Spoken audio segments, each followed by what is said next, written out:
ஒவ்வொரு சகாபாக்களுமே அந்த கொடி தனக்கு கொடுக்கப்பட வேண்டும் என்று நினைக்கிறார்கள். இப்படியே அந்த நாள் நைட்டு கழியுது. அடுத்த நாள் அல்லாஹ்வுடைய தூதர் அவங்களுக்கு முன்னாடி வந்து அந்த மக்கள் உண்டு கூடுறாங்க. அப்போது அந்த மக்கள் நம்மளுக்கு அல்லாஹ்வுடைய தூதர் அவங்க கூப்பிடணும்னு ஆசைப்படுறாங்க. ஆனா அல்லாஹ்வுடைய தூதர் அவர்கள் அலி பின் அபீ தாலிப் ரலியல்லாஹு அன்ஹு அவர்கள் எங்கே என்று கேட்கிறாங்க.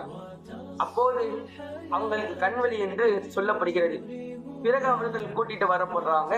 அவங்களுடைய கையில இந்த இஸ்லாமிய மார்க்கத்தை கொடுத்து விட்டு, இறைவன் உங்களுடைய பாதத்தின் மூலம் தான் இந்த இஸ்லாமிய மார்க்கத்திற்கு வெற்றியை வச்சிருக்கிறான், நீங்க திரும்பி பார்க்காம போங்கன்னு சொல்லிடுறாங்க.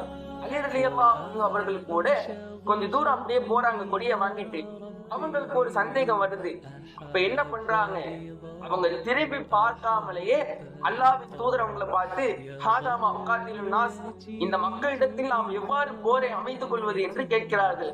அலி ரலியல்லாஹு அன்ஹு நினைத்திருந்தால் அல்லாஹ்வின் தூதருடைய அழகான முகத்தை பார்த்து அவங்கள்ட்ட கேட்டிருக்கலாம், கத்தணுங்கிற அவசியம் இருந்திருக்காது. இருந்தாலும் திரும்பி பார்க்காம அந்த இடத்துல கேட்கிறாங்கன்னா அதுக்கு காரணம் என்ன? அல்லாஹ்வின் தூதர் அவங்க சொன்னாங்களே, நீங்க திரும்பி பார்க்காம போங்கன்னு. அந்த சிறிய வார்த்தைக்கு அவர்கள் கொடுத்த மதிப்பு தான் அது. அன்றைக்கு வாழ்ந்த சகாபாக்கள் அல்லாஹ்வின் தூதர் அவங்களுக்கு கட்டுப்பட்டு வாழ்ந்தார்கள்.